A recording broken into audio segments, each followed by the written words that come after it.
Maqaa Abbaa, kan Ilmaa, kan Hafuura Qulqulluu, Waaqa tokko. Ameen.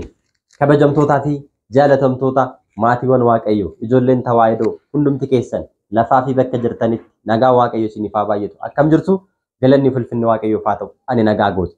Guyyaa har'aa kana qophii kana keessatti kan waliin ilaallu kanneen kana torban hin raawwattu taanaan hin tsoomini jedha. Maaliin wantoonni nuti raawwachuu qabnu? Qabxiiwwan torba as keessatti ilaalla jechuudha. Waa'ee tsoomitii wal qabsiisne. Sababii isaa yeroo ammaa kana egaa dhalli namaa nyaata qofa lagatee, bishaan qofa lagatee, dhugaatii qofa lagatee tsoomaa jira.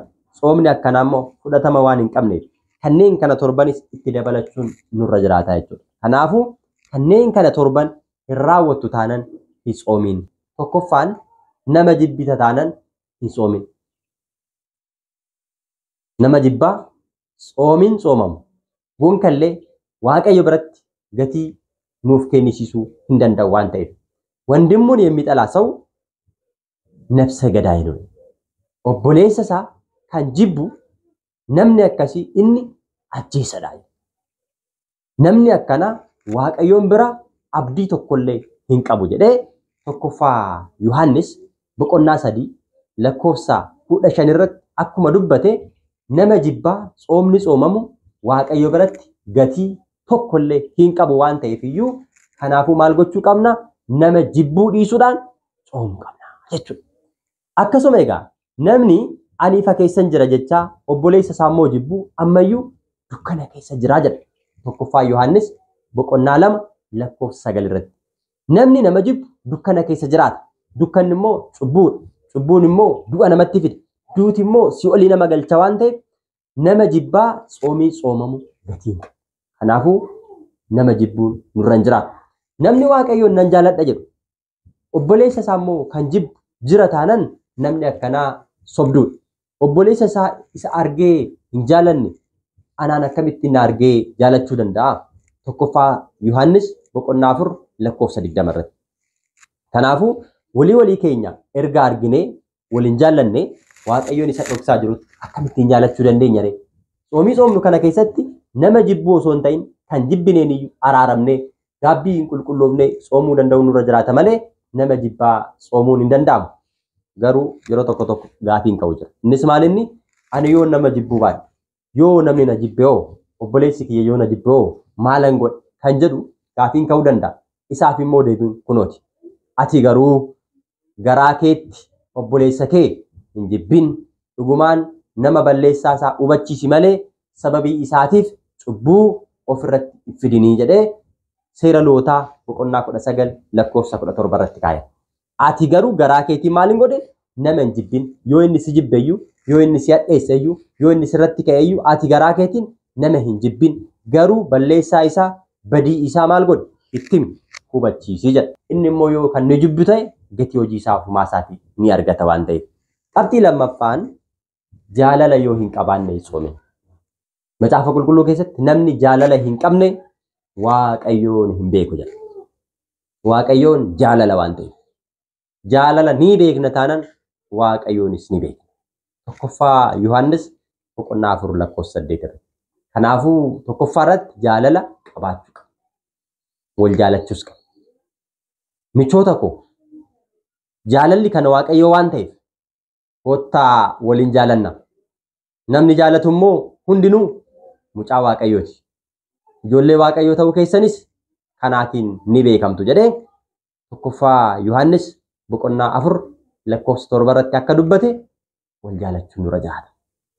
Yoo jaalala hin qabaanne Waaqayyoon hin beeknu. Waaqayyoon hin beeknu taanaan immoo tsoomin nuti tsoomnu Waaqayyoon biratti beekamtii nuuf hin argatu nus hin fayyadu. Nuyis jaalala Waaqayyoo nuuf qabu hubanneerra. Amanneerras.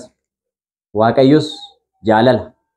Namni jaalalatti qabamee jiraatus Waaqayyoon keessa jiraata. Waaqayyos nama jaalalatti qabamee jiraatuu fi nama jaalala beeku keessa Waaqayyoon ni jiraata jedha. Tokkoffaa Yohaannis boqonnaa 4 lakkoofsa 16 irratti. Jaalalatti qabamnee yoo jiraanne yoo jaalala beekne Waaqayyos jaalala waan ta'eef innis maal godhaa? Nu jaalata. Waaqayyos nu keessa jiraata, nus Waaqayyo keessa jiraanna. Yoo san immoo tsoomiin keenya fudhatama nuuf argata. Kanarraa kan hafe jaalala hin qabnu taanan soomiin keenya duwwaadha. Dadhabbii qofa nu jalaa ta'a waan ta'eef iyyuu sooma soomnu jaalalaan soomuu qabna. Walii keenyas jaalachuu qabna. Sadaffaan nama kan arrabsitu taanan hin soomin. Nama kan arrabsitu, kan abaartu, kan dheekkamtu taanan hin soomin. Ani garuu isinitti hima. Eenyullee obboleessa isaatii yoo kan dheekkamu ta'e obboloota firdii duratti itti faradamaa. Namni kamuu obboleessa isaatti kan dheekkamu taanan afaan isaatiin, garaa isaatiin, adeemsa isaatiin, jireenya isaatiin. Maa jiraate? Maaliif na fuuldura deema? Maaliif fayyaa argate jedhee yeroo hunda kan itti aaru, kan itti dheekkamu, kan tuffatu jiraannan abboota firdii fuulduratti itti faradamaa. Obboleessa isaatiin yoo inni doofaa jedhee isa arrabse abboota firdii fuulduratti itti faradamaa jedha. Dabalees obboleessa isaatiin raatu yoo kan jedhu ta'e yookiin immoo bututtu jedhee kan isa arrabsu carqiidhaan yookiin uffataan carqaam jedhee kan isa arrabsu jira taanan gaannama isaatii yookiin immoo ibidda qililleetu isa eeggataadha. Kanaafuu obboleessa isaa kan arrabsu, kan abaaru, kan tuffatu, kan ceepha'u jira taanan hin soomin. Sababii isaa obboleessa ofii ceepha'aa, arrabsaa, soomamu firditti nama gata waan ta'eef. Irra jaalatti obboleessa ofii jaalachuudhaan soomutu nurra jiraata malee arrabsaa abaaruun nurra hin jiraatu. Arrabsoo irraa arraba keenya sirriitti of eeggannoo gochuu danda'utu nurra jiraata. Arfaffaa kan ajjeeftu taanan hin soomin. Kan ajjeessu taanan hin soomin. Yesuus Kiristoos itti fufee akkana jedha. Hin ajjeesin. Namni yoo nama ajjeese abboota firdii fuulduratti itti faradama jedhamee akka dubbatame hundi keessaniyyuu dhageessaniittu jedha. Wangeela Maatiyoosii boqonnaa 5 lakkoofsa 21 irratti. Namni karaa baay'eedhaan nama ajjeesa. Uleedhaan dha'ee nama ajjeesa. Waan qabuun meeshaalee qara qabaniin waraanee nama ajjeesuu danda'a. Meeshaalee dhukaanii sagalee qabaniin nama ajjeesuu danda'a. Arraba isaatiin nama ajjeesuu danda'a. Kana gaafa jennu arrabaan gaafa jennu amachuudhaan. Ajjeechaa dursa nama sana ajjeesuu yaaduudhaan yaadan nama ajjeesuu danda'a. Waan namni tokko ittiin lubbuu oolchuu dandeenyu osoo dandeenyu waan sana dhoowwachuudhaan nama ajjeesuu danda'ama. Kana hundaan namni nama ajjeesu jira taanan soomuun isaa gatii hin qabu. Kanaafuu nama ni ajjeesta taanan maal hin godhin hin soomiin kan jedhameef kanaafidha jechuudha. Shanaffaan dhiifama namaaf hin gootu taanan hin soomin. Nama tokkoon walitti buutee gaddisiistee si gaddisiisee dhiifama hin gaafattu dhiifama isaaf hin gootu taanan hin soomin. Isin tokkoon keessan yaada garaa keessaniin obboleessa keessaniif yoo dhiisuu baattan abbaan koo inni waaqa irraa gonkumallee isiniif hin dhiisu. Wangeela Maatiyoosii boqonnaa 18 lakkoofsa 35 irratti. Waaqayyoon akka nu dhiisuudhaaf nutis walii dhiisuu qabna. Akkuma nuti walii keenyaaf dhiisnu cubbuu keenya nu dhiisi jennee yaa abbaa keenya isa jedhu irratti kadhannaa irratti akkuma kadhannu obboleessa keenya isa nu bira jiruuf yoo hin dhiisin akkamittiin waaqayyoon dhiifama kadhachuu dandeenya ree? Egaa isinis tokkoon keessan yoo walii keessanii dhiisuu baattan anis isiniif hin dhiisu jedheera waan ta'eef akka dhiifamni nuu taasifamuuf cubbuu keenya irraatii waaqayyoon dhiifama isaa jaalala isaa akka nu godhuuf maal gochuu qabna? Waliif dhiisuu qabna jechuudha. Jaaffaan dhiigni harka keerra jira taanan hin soomin. Osoo dhiigni harka keerra jiruu dhiiga dhangalaastee osoo jirtuu soomuun kee gatii hin qabu. Har'a nama kan ajjeese dhiiga kan dhangalaase harka isaarra kan jiru osoo gaabbiidhaan hin niqatin hin miiccatin soomin inni soomu faayidaa takkaallee isaaf fiduu hin danda'u. Kanaafuu dhiiga harka keenya irra jiru miiccachuu qabna. Meeqaatu dhiiga namaa dhangalaasee jira. Meeqaatu gadameessa keessatti kan waaqayyoon bocee uume ulfa baasee dhiiga dhangalaasee jira. Hayyootiin dubartoonni kanarraa yoo gaabbii hin galle soomuun isaanii gatii hin qabu. Macaafa qulqulluu irratti akkana jedhamee barreeffameera. Harka keessan dhiigan, barruu keessanis yakkaan xureessitaniittu. Afaan keessan soba ni dubbattu. Dhiigni waan isinirra guuteef kadhata yoo baay'iftanii isin na kadhattaniyyuu ani isiniif hin dhaga'u jedha. Isaayyaas 59 lakkoofsa 3 irratti. Harki dhala namaa dhiigaan osoo guutamee jiru, cubbuun guutamee osoo jiru, kadhannaan kadhatamu gonkallee Waaqayyo biraatii deebii nuu kennuu hin danda'u. Itti dabalees akkana jedhamee barreeffameera. Yommuu isin harka keessan gara kootti bal'iftanii kadhattan, ani immoo gara keessan gonkallee hin ilaalu. Harka keessan keessa dhiigni waan guuteef kadhata yoo baay'iftaniyyuu ani isiniif hin dhaga'u. Macaafa raajicha Isaayyaas boqonnaa 1 lakkoofsa 15 irratti.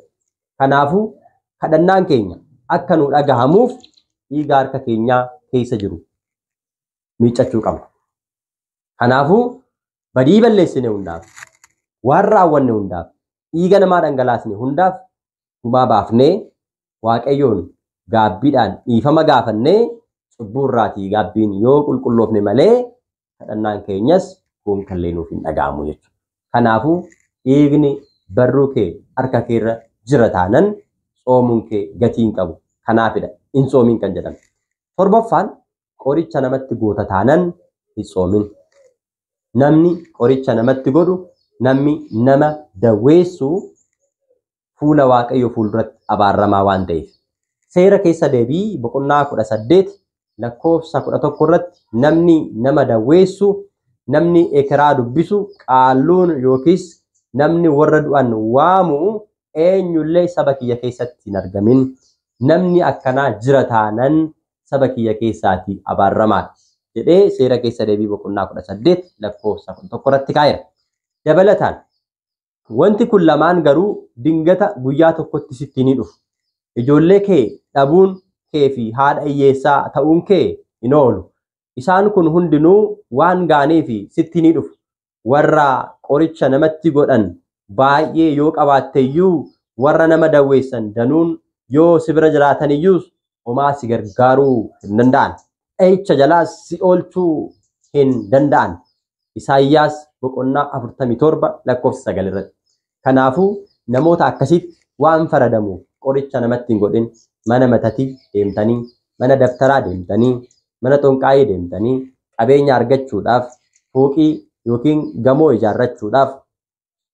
ijaarrachuudhaaf, konkolaataa bitachuudhaaf, hafuura salaabii, hafuura matatii, hafuura dabtaraa fayyadamuudhaan warreen qoricha namatti godhanii nama dawweessan, kan nama ajjeesan, jireenya namaa kan jeeqan, gaa'ila namaa kan diigan, fayyaa kan nama dhoorkan, maaliif jiraate, maaliif jiraatte, maaliif namaan jaalatamte jedhanii jireenya ilma namaa keessa galanii fayyaa kan dhoorkan, sammuu isaa kan fudhatan, carraa isaa kan fudhatan, karaa irratti akka inni maraataa ta'e uffata gatee deemuuf kan godhan hundi warreen akkana taasisan fuula Waaqayyootti abaaramaadha. Har'a garuu kana gochaa matatii namatti ergaa, namatti hojjisiisaa kan soomantu baay'atu waan ta'eef soomiin akkanaa fudhataman qabu waan ta'eef kanneen kana torban irraati of hin qulqulleessine taanaan soomiin soomamu gatiin qabu. Kanaafuu soomiin keenya kanneen kanarraa bilisa ta'uutu irra jiraata.